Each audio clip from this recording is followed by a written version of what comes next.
देखिए इस तरह से ओपन हो गया सबके सिस्टम में, यस हो गया सबके सिस्टम में ओपन, यस और नो, सब में हो गया सभी लोग। आप इधर से सब लोग कर लिए ओपन।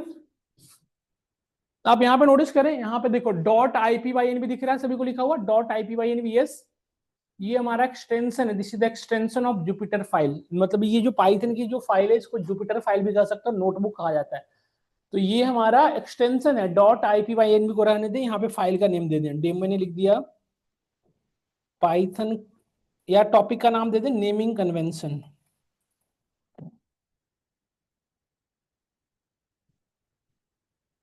ये सब लोगों ने कर दिया। यहाँ पे कुछ सेटिंग है वो आप कर सकते हो, देखो कोड टेक्स्ट, कोड लिखना हो तो कोड पे क्लिक करेंगे, टेक्स्ट लिखना हो तो टेक्स्ट पे क्लिक करेंगे, है ना। रन ऑल कराने का है, रन टाइम हम यहाँ से चेंज कर सकते हैं, CPU GPU जो लिख सकते हैं, 3 तरह की लैंग्वेज को प्रोवाइड करता है पाइथन, R और जूलिया। हमें सब चेंज करने की जरूरत नहीं है, जैसे वैसे ठीक है, कैंसिल कर दें। यहाँ तक आ गए सब लोग, यहाँ तक आ चुके हो मेरे साथ के साथ। अब यहाँ पे हम कोड लिखेंगे बेटा, ध्यान से देखिए, यहाँ पे हम कोड राइट कर रहे हैं। यहाँ पे कोड राइट करने से पहले मैं आपको नोट्स लिखना बता रहा हूँ। टेक्स्ट पे क्लिक किया, देखो यहाँ पे ऑप्शन दे रहा है, इसको सबसे टॉप पे ले जाना है, तो हमने यहाँ पे क्लिक करके टॉप पे लेके आ गए। डबल क्लिक किया, यहाँ पे हमने एक पर्टिकुलर स्टेटमेंट लिखा कि पाइथन क्लास, अब इसको मुझे बोल्ड करना है लेट से, तो कंट्रोल B सेलेक्ट करा, कंट्रोल B और यहाँ से पेस्ट कर दिया, बोल्ड हो गया ना। देखिए क्या टेक्स्ट पे क्लिक किया बेटा आपने, इस तरह से इसको ऊपर ले, और नहीं भी लाओगे तो कोई दिक्कत नहीं है, यहाँ पे लाके आप इसको लिख दो, ऐसे डबल क्लिक करो, यहाँ लिखना शुरू हो जाएगा, सेलेक्ट करके बोल्ड कर दो, ठीक है। तो आज मैं तो आपको कुछ चीजें डिस्कस करने वाला हूँ, ध्यान से देखें। हाँ किसी का कोई ऐसा हमें जिसको नहीं कर पाया हो, हम में से कोई ऐसा जो नहीं कर पाए हो, बताइए। हम्म, हाँ बस बस बेटा, हाँ नहीं इसमें लिखेंगे तो इसी में, हाँ कोड इसमें लिखेंगे। इसमें पाइथन क्यों लिखोगे, आप बताता हूँ, वो ऊपर में सिर्फ लिख दिया आपने।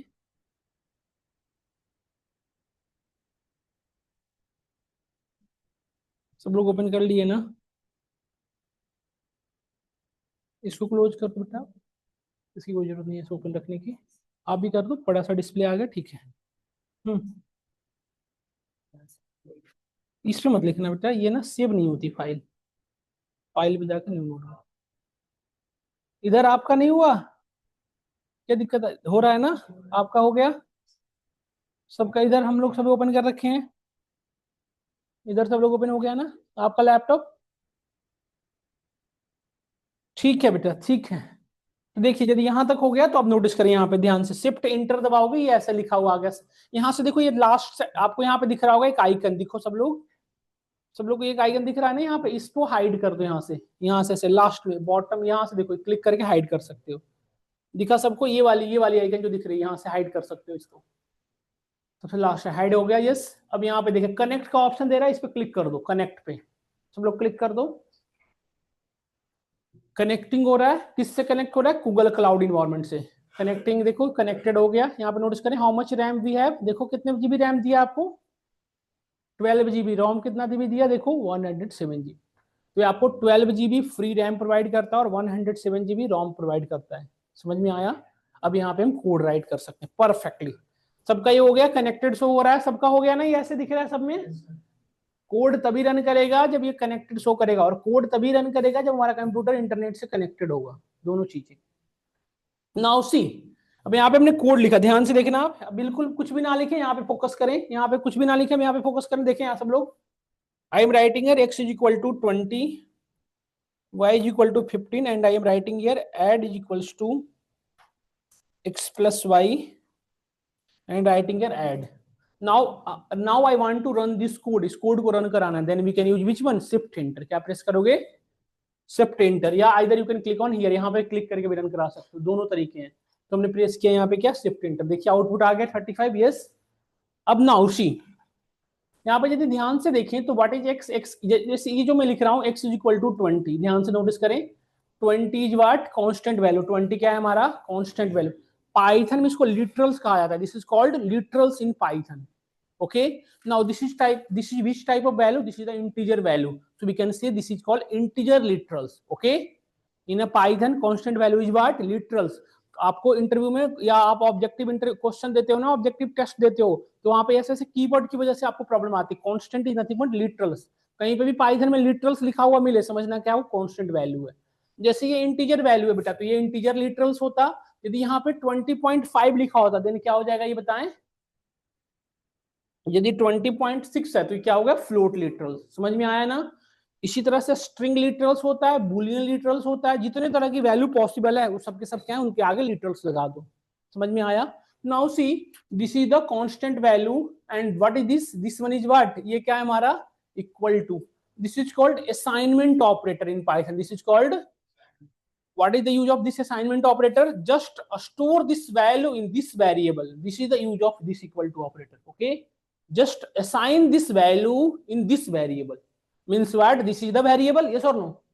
So what is the variable, did anyone ask you what is the variable, then what is the variable, yes, what is the variable.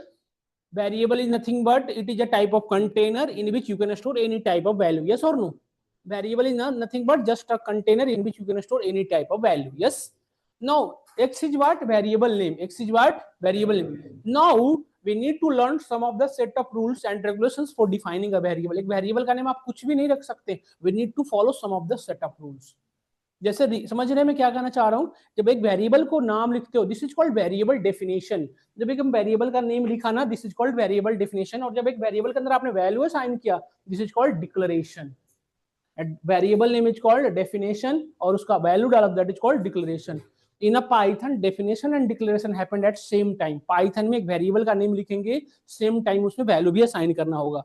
तो variable definition and declaration happened same time in a Python. Clear हुआ आप सभी को। Now, if you are defining a variable, we need to follow some of the set of rules and regulations. जब आप variable का एक name define करते हो तो हमें कुछ सेट ऑफ रूल्स फॉलो करना पड़ता है। वेरिएबल का नाम आप कुछ भी नहीं रख सकते, हमें कुछ रूल्स फॉलो करना पड़ता है। तो हम आज वो टॉपिक डिस्कस करने वाले हैं, that is called naming convention. एक वेरिएबल को क्या क्या कन्वेंशन फॉलो करने पड़ते हैं, समझ में आया आपको। हमें क्लियर है ऑब्जेक्टिव हम क्या पढ़ने रहे हैं आज की क्लास में, क्लियर है सबको, ईच एंड एवरीवन, यस और no. Online student, is it clear, सभी को वॉइस प्रॉपर जा रही है, डिस्प्ले विजिबल है, टेक्निकल इशू नहीं हो रही है, यस। नाउ सी, अब देखो बेटा इसी में हमें कंडीशन लिखना था। तो यहाँ पे डबल क्लिक किया हमने, right here double click on here, double click करके यहाँ पे आप एंटर किया। देखो अब मुझे बुलेट पॉइंट बनाना था, तो बुलेट पॉइंट बनाने के लिए हमने स्टार लगाया। स्टार लगाओगे ना बुलेट पॉइंट बन जाएगा। I am writing here naming convention, पहले मैं रूल लिख देता हूँ, naming convention.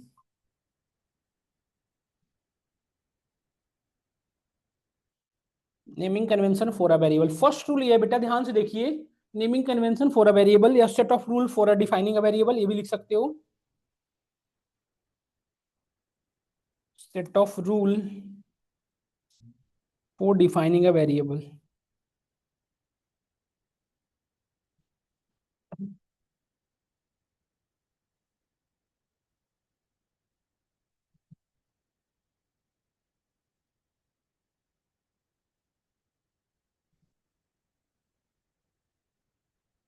Rule number first, do not need of explicit declaration,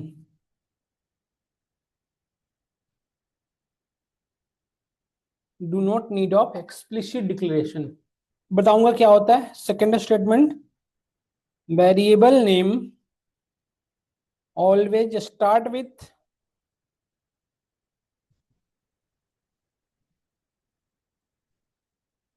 alphabet या अंडरस्कोर, बातें ना करें बिल्कुल भी, underscore underscore. Rule number third, variable name contain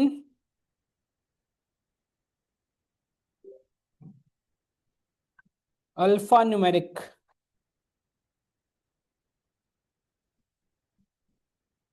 variables name are case sensitive, variable name are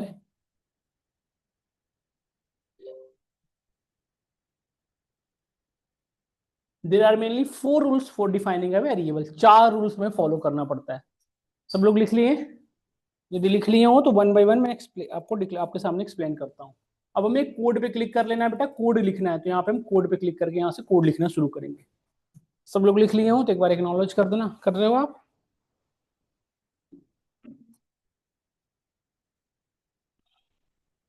laptop अच्छा पढ़ रखे हो तुम बैच में ना? ठीक ठीक ठीक।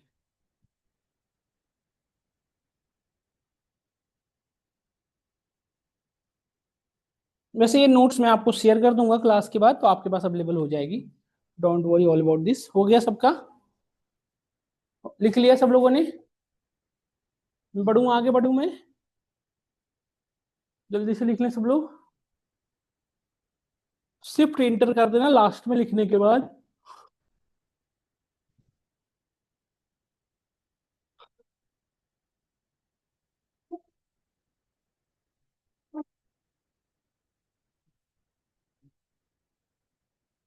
हम्म, क्या हो गया? क्या करना, न्यू लाइन में आना है? ये जैसे स्लैश आएगा बीच में, वेरिएबल के बाद ये है ना।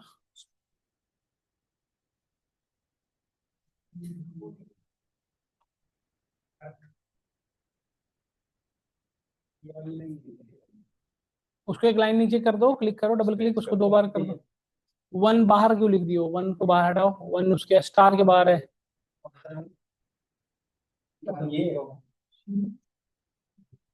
और इसको नीचे कर दो, वन टैप दो। W3 स्कूल पे करोगे कोडिंग? ऐसे ही है सर, उसके लिए थोड़ी प्रैक्टिस स्किल, समझ गया।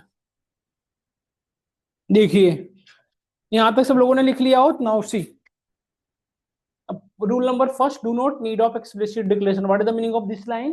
See, another languages like C, C++, and Java, in which you need to write here data type of a value. If suppose, let's say, if you are storing a variable, if you are storing a value in a variable integer value, then you can need to write here int then variable name. Like see, this is called explicit declaration. जैसे एक variable में हमें integer value रखनी है, तो भी क्या लिखना पड़ता है? पहले इंट एक्स, मतलब X is which type of value? Integer. Then हम यहाँ पे स्टोर करेंगे एक्स इज इक्वल टू 20 ऐसे। समझ में आया आपको? मतलब एक्स के अंदर किस तरह की वैल्यू स्टोर करनी है, पहले हमें क्या बता, पहले मैनुअली हमें बताना पड़ता था। कौन सी लैंग्वेज है? सी, C++, जावा में। पाइथन में आपको एक्सप्लिसिटली बताने की नीड नहीं है। समझ में आ रहा है आपको? दिस इज, हाँ, this is called explicit declaration. इसको क्या कहते हैं? एक्सप्लिसिट। यदि आप इस तरह से कराओगे, पाइथन शोइंग द एरर, देखो एरर शो कर रहा है ना, it's showing the errors. Now see, means what? In a Python you can simply define a variable and you can storing a value, declare a value सीधा, x is equal to 20। मतलब Python automatically understand this particular value comes under which category है, integer है, float है, क्या है, automatically समझता है। बीच बीच में बातें कौन कर रहा है जी? समझ में आया आपको? x is equal to 20 means what? There is a variable in which type of value? Integers, clearly. You do not need to write a data type. This is called implicit declaration. Python में declaration कैसे होता है? Implicit। आपको बता, let's say if you want to store a variable in variable, suppose करो एक variable के अंदर आपको फ्लोट वैल्यू रखनी है, तो simply you can write here. आपको डेटा टाइप बताने की नीड नहीं है। डन। यहाँ पे देखो, शिफ्ट एंटर करें, कोड रन कर रहा है, कोई भी एरर नहीं शो कर रहा है। आप देखें कोई भी एरर आ रहा है? नहीं आ रहा है। और यदि एक्स की वैल्यू देखना है तो दूसरे सेल में एक्स की वैल्यू भी देख लो। डन। यदि आपको किसी भी तरह की वैल्यू रखनी है, आपको बताने की नीड नहीं है कि किस तरह की वैल्यू, आप सिंपली इसमें वैल्यू स्टोर करा दो, पाइथन ऑटोमेटिकली अंडरस्टैंड करेगा। This is called implicit declaration. इसको हम क्या कहते हैं? इम्प्लिसिट। मतलब बाकी के लैंग्वेजेस से पाइथन जो है मोर स्मार्टर है, यस और नो? बाकी के लैंग्वेज में आपको बताना पड़ता है ये वैल्यू फ्लोट है, ये वैल्यू इंटीजर है, ये वैल्यू स्ट्रिंग है, ये सब बताने की नीड नहीं है। पाइथन ऑटोमेटिकली समझता है कि वैल्यू किस कैटेगरी में आती है, यस और नो? रूल नंबर सेकंड पे आते हैं। रूल नंबर सेकंड क्या है? Variable name always start with alphabet या अंडरस्कोर। वेरिएबल का नाम हमेशा किससे स्टार्ट करोगे? या तो अल्फाबेट से या तो अंडरस्कोर से। वेरिएबल का नेम हम डीएफ रख सकते हैं, यस और नो? रख सकते हैं, क्योंकि स्टार्ट किससे हो रहा है? डी। डी क्या है? अल्फाबेट है। इसके अंदर वैल्यू रख दिया, कुछ भी रख दो, क्योंकि आपने पढ़ रखा है कि वेरिएबल में वैल्यू कुछ भी रख सकते हो, वो आप पे डिपेंड करता है। देखो यदि इसका हमने आउटपुट दिया तो देखो 24 प्रॉपर आ रहा है आउटपुट, यस और no? No any error, yes. Second rule क्या था? Variable name either start with alphabet या अंडरस्कोर। वेरिएबल का नाम अंडरस्कोर नाम रख सकते हैं, यस और नो? सब लोग बताएं। रख सकते हैं, कोई भी एरर नहीं है, अंडरस्कोर नाम परफेक्टली समझ में आ रहा है। Means what? कि वेरिएबल नेम यदि दो ही चीज से स्टार्ट कर सकते हैं, that means what? We can not define a variable like this. क्या हम वेरिएबल का नाम ऐसे रख सकते हैं? ऐसा क्यों? एरर क्यों आएगा? It starting from numerical value, है ना? Even can you guess, can we define a variable name like this? क्या हम वेरिएबल का नाम ऐसे रख सकते हैं? बताएं। नो एक्चुअली, क्योंकि आपने किससे स्टार्ट कर रहे हैं? अल्फा स्पेशल कैरेक्टर से। Except underscore there is no one is allowed, yes और नो? तो देखो इसको यदि रन कराओगे, still again showing the error आ रहा है ना, यस और no? Now then second third rule क्या था, आपने देखा एक चीज। अच्छा, एक चीज और नोटिस करें, यदि हमने यहाँ पे हैज नम लिखा, देन यहाँ पे कोई भी एरर नहीं आ रहा, ऐसा क्यों? Then no any error, yes. At the rate या कुछ भी लिख रहा हूँ एरर आ रहा है, बट यहाँ पे यदि हैज लगा दिया तो कोई एरर नहीं आ रहा, क्यों ऐसा? This line become comment. Actually होता क्या है कि पाइथन का जो ट्रांसलेटर है ना, वो इसको, जैसे कल पढ़ा रहा था मैं ट्रांसलेटर के बारे में आपको, जैसे ही उसको हैज मिलता है इस लाइन को स्किप कर देता है, आगे बढ़ जाता है। मतलब इस लाइन से उसको कोई कंसर्न ही नहीं है। हैज लिखा, उसके बाद क्या है क्या नहीं उसको कोई मतलब नहीं उस लाइन में, जस्ट उसको स्किप करके बाहर आ जाएगा। समझ में आया आपको ये हमारी पॉइंट? तो इस तरह से हमारी वर्किंग चलती है। नाउ रूल नंबर थर्ड की बात करें तो क्या है? रूल नंबर थर्ड क्या है? Variable name contain alpha numeric. Alpha numeric मतलब क्या होता है बेटा? हम नम टू रख सकते हैं, यस और नो? देखा आपने क्या? टू, यही तो हुआ अल्फाबेट और न्यूमेरिकल का कॉम्बिनेशन, नम टू, यस और नो? अच्छा, सिर्फ यहाँ पे इंटीजर वैल्यू ही रख सकते हो, सॉरी होल नंबर, ऐसा नहीं इंटीजर में भी ये भी वैल्यू नहीं रख सकते। क्या हम नम 2.5 वेरिएबल का नेम रख सकते हैं? नहीं रख सकते, एरर आएगा। देखो सिर्फ होल नंबर अलाउड होता है, सिर्फ होल नंबर। देखो कोई भी एरर नहीं आ रहा है, देख रहे हैं ना, यस और नो? क्या क्लियर कट आइडिया लगा आपको? मेरी बात समझ में आई सभी को? यस। वेरिएबल का नेम अल्फा न्यूमेरिक हो सकता है, बट रूल नंबर सेकंड को फॉलो करते हुए, मतलब स्टार्ट किससे होना चाहिए? अल्फाबेट या अंडरस्कोर से ही। फिर आप न्यूमेरिकल वैल्यू रख सकते हो। क्या हम वेरिएबल का नाम ये रख सकते हैं? स्टूडेंट आईडी, सब लोग बताएं। ये रख सकते हैं सब लोग? बताइए सर नो। ऐसा क्यों नहीं रख सकते? क्योंकि बीच में क्या रख रखा है आपने? स्पेस। या तो यहाँ पे अंडरस्कोर लगा दो, या तो कोई न्यूमेरिकल वैल्यू इंसर्ट कर दो। डन? यहाँ तक समझ में आया आप सभी को? Now third rule, variable names are case sensitive. क्या था? Variable name are case sensitive का मतलब क्या है? Python treated upper case and lower case in different different way. Python में अपर केस को डिफरेंट समझता है, लोअर केस को different. SQL case sensitive language नहीं है। देखिए हमने यहाँ पे लिखा df is equal to 1011। Hello? Hello? Hmm good afternoon.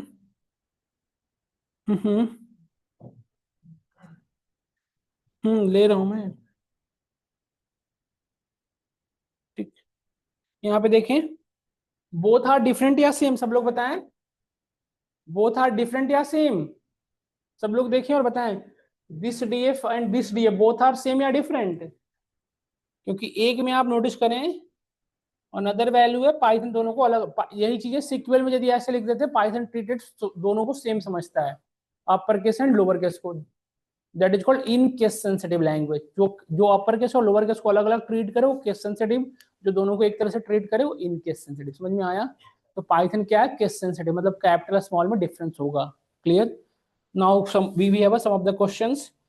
Can you guess? We can define a variable something like this. क्या वेरिएबल का नाम ये हो सकता है? क्योंकि अंडरस्कोर से शुरू हो रहा है।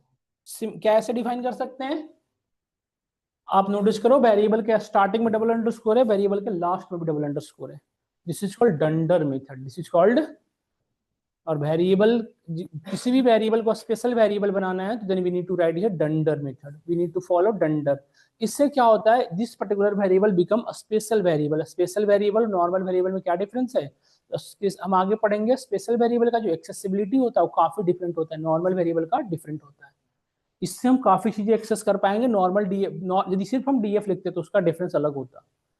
This is called dunder. Double underscore लगा देते हो तो दिस इज कॉल्ड डंडर। समझ में आया आपको? तो जब ये वेरिएबल स्पेशल वेरिएबल है, इसमें और बाकियों में बहुत ज्यादा का डिफरेंस रहा है। देखो क्लियर हुआ हम सभी को या नहीं हो? बताइए। Is it clear till here? Can you guess variable name? क्या वेरिएबल का नेम ऐसे रख सकते हैं? यस और नो? रख सकते हैं, कोई इशू नहीं है। नाउ सी, क्या एक वेरिएबल का नेम अंडरस्कोर हो सकता है? क्या एक वेरिएबल का नेम सिर्फ अंडरस्कोर हो सकता है? यस हो सकता है, बट अंडरस्कोर है एक स्पेशल फीचर, अंडरस्कोर के अंदर एक स्पेशल फीचर होता है क्या, it store the default, it is called default variable, Python में डिफॉल्ट वेरिएबल है, मतलब पहले से बना बनाया है। मतलब कि क्या, जैसे अभी तक हमने ए बी नाम का कोई भी वेरिएबल नहीं बनाया ना, ए बी नाम का अभी तक ऊपर में कहीं भी वेरिएबल नहीं बनाया। यदि मैं ए बी लिख कर रन कर रहा हूं तो देखो एरर आ रहा है ना, ये सर नो क्या लिख रहा है, A B is not defined, मतलब हम एक्चुअली पाइथन में वेरिएबल के, जो मैंने बताया ना अभी आपको कि वेरिएबल का नेम तो लिखा बट इसमें हमने वैल्यू नहीं लिखा, इसलिए डिफाइन नहीं हुआ। मतलब पाइथन में डिफिनेशन और डिक्लेरेशन क्या होते हैं सेम टाइम में, तभी उसको डिफाइन पाइथन समझता है। बट यहाँ पे हमने इस वेरिएबल को यूज ही नहीं बनाया ही नहीं था। सिमिलर हमारा जो अंडरस्कोर ये भी एक वेरिएबल जैसा ही है, इसको भी तो हमने कहीं नहीं बनाया ना ये सोनू, इसको भी हम कहीं ऊपर में हमने डिफाइन कर रखा है नहीं। बट यहाँ पे देखो यदि इसको रन कराऊं तो it's not showing any error, A value क्या आ रही है 77। मतलब ऐसा क्या हो रहा है, ये जो अंडरस्कोर है ना बेटा, ये by default last recent value को कैच करता है, it store the recent value. जैसे अभी सपोज करिए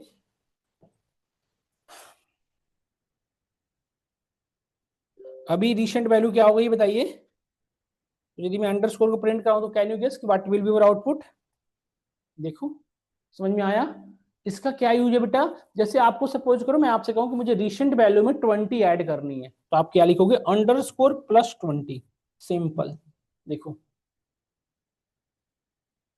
तो अंडरस्कोर एक जस्ट डिफॉल्ट वेरिएबल है जो उसका काम क्या होता है, रिसेंट वैल्यू को पिक करना, जो भी लास्ट रिसेंट वैल्यू उसको पिक करना। But as a variable name भी हम अंडरस्कोर रख सकते हैं। अब हमने वेरिएबल का नेम क्या रख दिया देखो, ठीक है, तो अंडरस्कोर की वैल्यू क्या हो गई अब, तो एक बार यदि आपने मैन्युअली इसकी वैल्यू डिफाइन कर दिया, हमेशा इसकी वैल्यू क्या रहेगी 40, अब रिसेंट वैल्यू नहीं रहेगी। जब आप डिफाइन कर दोगे तो जो वैल्यू आपने डिफाइन किया वो हमेशा रहेगा, अब इसकी प्रीवियस वैल्यू नहीं रहेगी। समझ में आया नहीं आप बताइए, क्लियर कट आइडिया लगा, प्रॉपर तरीके से समझ में आया आपको चीजें क्या मैं डिस्कस कर रहा हूँ। तो एक वेरिएबल डिफाइन करने से रिलेटेड बेटा यही रूल्स है जो हमें फॉलो करना पड़ता है। अब एक वेरिएबल के अंदर वैल्यू स्टोर करने से रिलेटेड कुछ रूल्स हैं, जैसे देखिए ये वेरिएबल का नेम है, वेरिएबल का नेम डीएफ रख सकते हैं कोई इशू नहीं है, वेरिएबल का नेम हम टेम्प भी रख सकते हैं कोई इशू नहीं है सर नो। इसके अंदर मैं 9 स्टोर किया, कोई भी एरर आ रहा है नहीं, देखिए कोई भी एरर नहीं है। अच्छा 9 और 09 हमारे मैथमेटिक्स में तो दोनों सेम होती है, ये सर नो, जो जनरल मैथमेटिक्स आप पढ़े हो उसमें 9 और 09 का मीनिंग क्या होता है, सेम होता है ना, ये सर नो। तो नाउ यहाँ पे यदि मैं 09 लिख रहा हूँ तो इट्स शोइंग द एरर। देखो एरर पढ़िए, ऐसा क्यों, सोचिए थोड़ा अपने माइंड को यूज करिए और बताइए ऐसा क्यों, 9 और 09 में क्या डिफरेंस है ऐसा जो पाइथन को समझ नहीं आ रही है। किस सेंसिटिव में बेटा कैपिटल स्मॉल का डिफरेंस होता है, इसमें क्यों लगे हो, छोड़ दो ना, अरे इंटर कर दो ना, दूसरी लाइन में आ जाएगा। कौन सा कहाँ लिख रहा था, यहाँ लिखो ना, स्टार लगाओगे तब तो ठीक होगा। ये देखो आगे,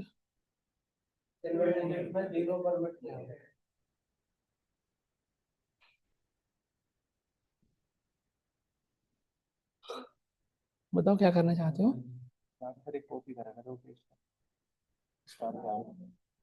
टेस्ट कर दो।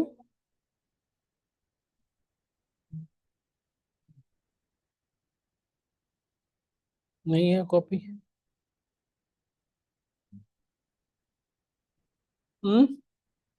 बताओ क्या डिफरेंस है, ऐसा क्या हो रहा है इसमें प्रीफिक्स में, मतलब क्या प्रीफिक्स नहीं ऐड किया बताइए। देखिए एक्चुअली ना इसके पीछे आपने बचपन में पढ़ा होगा नंबर सिस्टम, है ना, 0 से 9 के कॉम्बिनेशन से जो नंबर बनाए जाते हैं इनको क्या कहते हो आप, डेसिमल नंबर सिस्टम, है ना। जैसे कोई नंबर लिखो, जैसे हमने नंबर लिखा 299 और इसका यदि बेस लिखोगे 10 या ना लिखो, बाय डिफॉल्ट क्या होता है, डेसिमल नंबर होता है।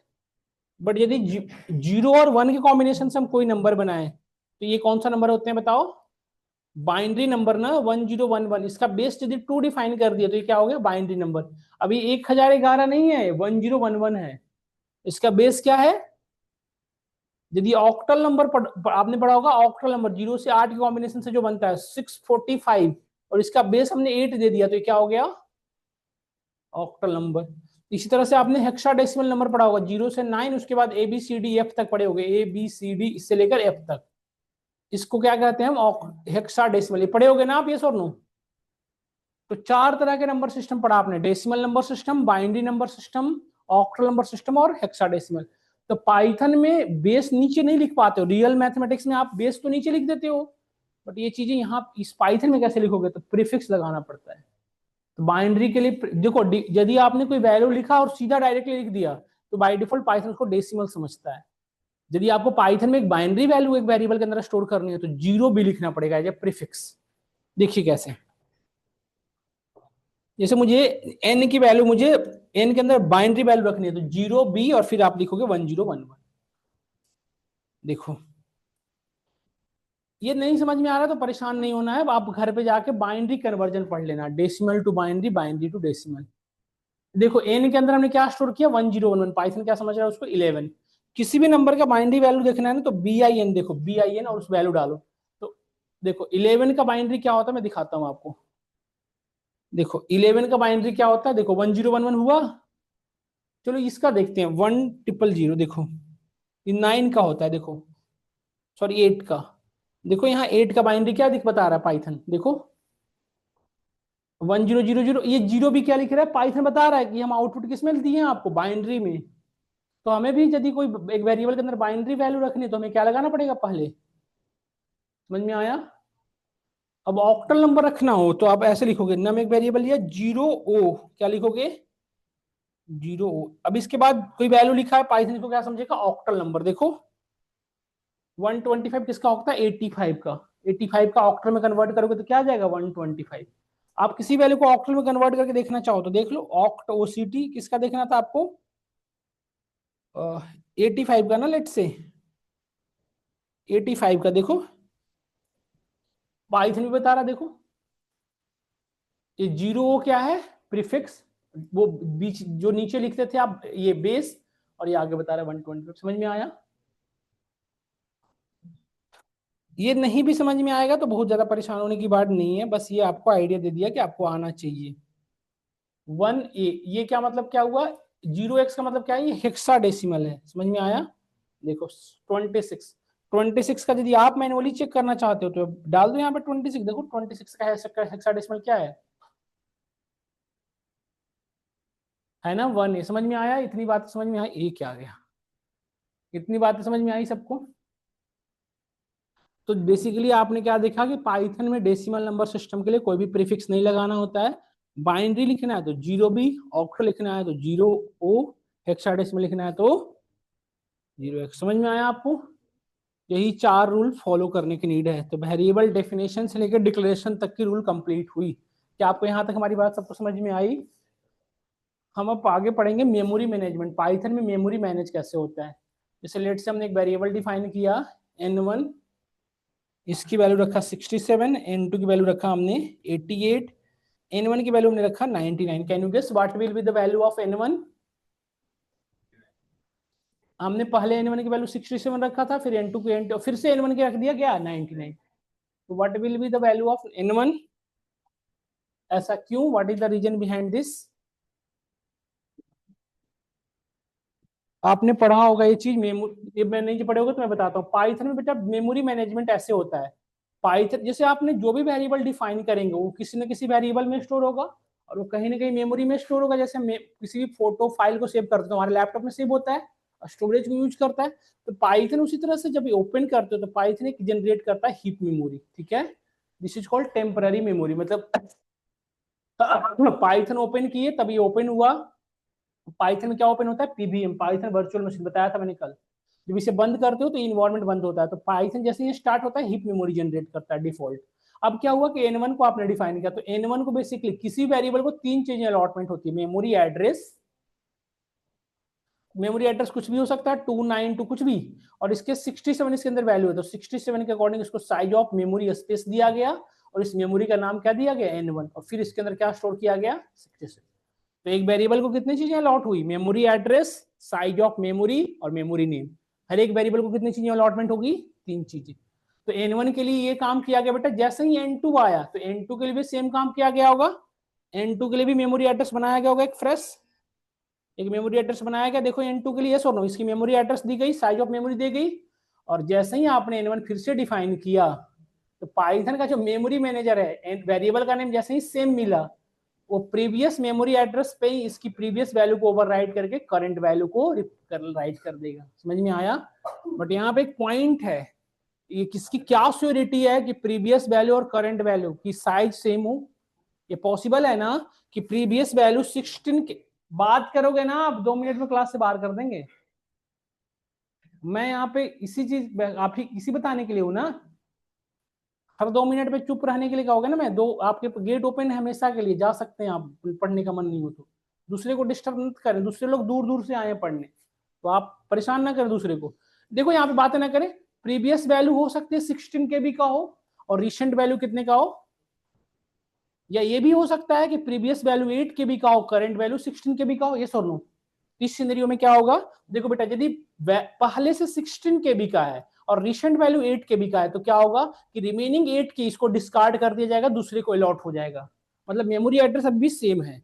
बट यदि ये वाली सिनेरियो हुई, पहली वैल्यू 8 KB की थी और नई वैल्यू 16 KB का है, तो क्या होगा, पूरी मेमोरी एड्रेस रियूंड कर दी जाएगी, न्यू मेमोरी एड्रेस अलॉटमेंट होगा, उसकी नई साइज मिलेगी और उस मेमोरी का नाम। बट N1 का पूरे मेमोरी में सिंगल टाइम एग्जिस्टेंस होगा।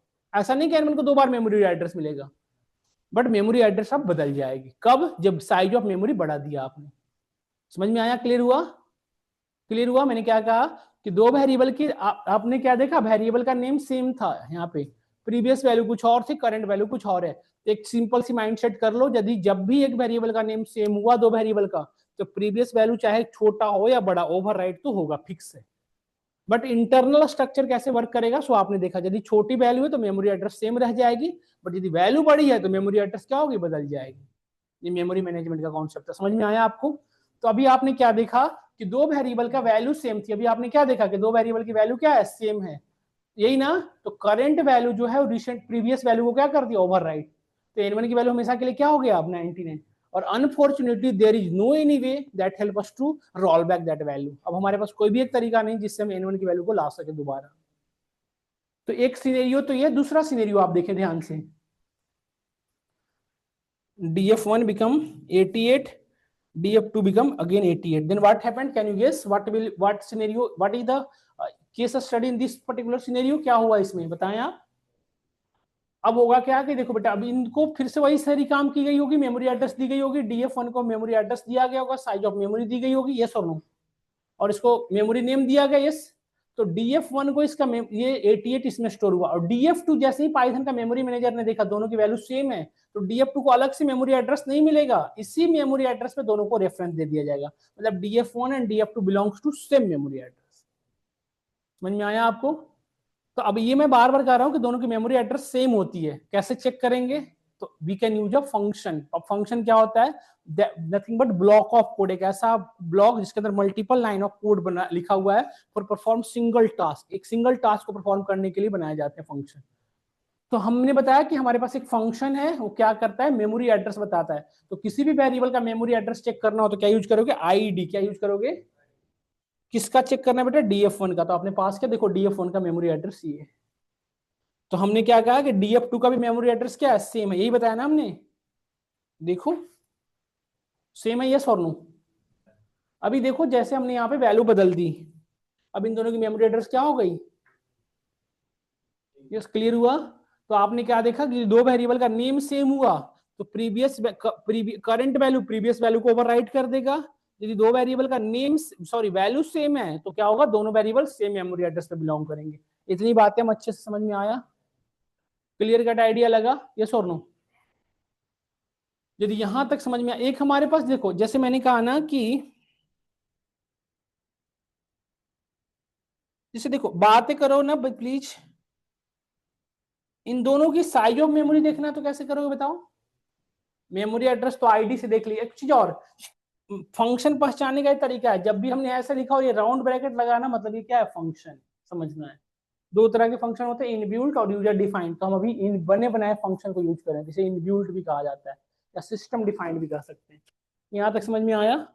अब मेरा क्वेश्चन ये है कि आईडी से आपने मेमोरी एड्रेस तो देख लिया, बट इसकी साइज ऑफ मेमोरी देखनी हो तो N1 कितना साइज ले रहा है, कैसे चेक करोगे?